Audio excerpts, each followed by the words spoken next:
I'm going to take you through the main riff of Seven Nation Army by the White Stripes in this video.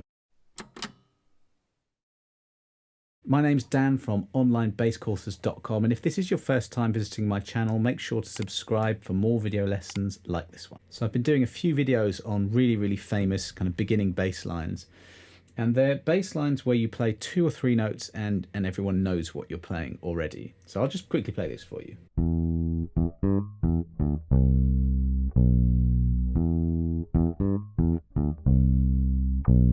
That's the bit I'm going to show you today. So we start on the 2nd fret of the D string with your first finger. That's the note E. And then we're going to the open G. Now, note length is really important here. So especially that open string. What I'm doing here, as I have finished playing the open G and I come back to the 2nd fret E, just deliberately stop that open string from ringing with the underside of my first finger. You can stop open strings with your plucking hand as well, but in this case it's kind of busy doing its job. So I'm going to do that with this first finger. And really pay attention to it. It's a little bit of a boring technique on bass, muting, but if you didn't do that, it would sound like this. You don't want the notes to ring into each other. So we've got that bit first, and then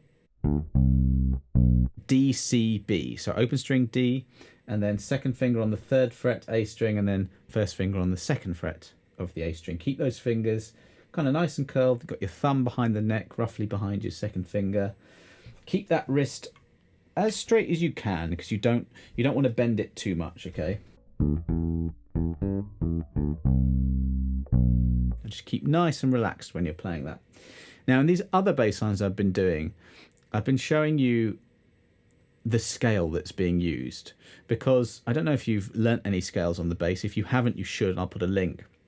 But you always need a reason why you're learning scales.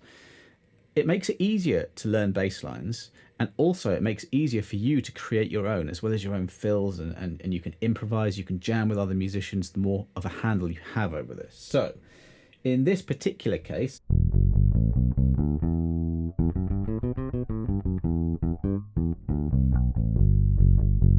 it's all E natural minor.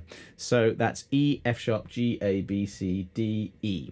That's open string E, and then 2nd fret, 3rd fret of the E string. Same pattern on the A string, open string, 2nd fret, 3rd fret. And then open string 2nd on the D string. If you want to continue that to the next octave, just go 2nd fret, 4th fret, and then open string G, and then 2nd fret, 4th fret. You could even go 5th fret to carry on.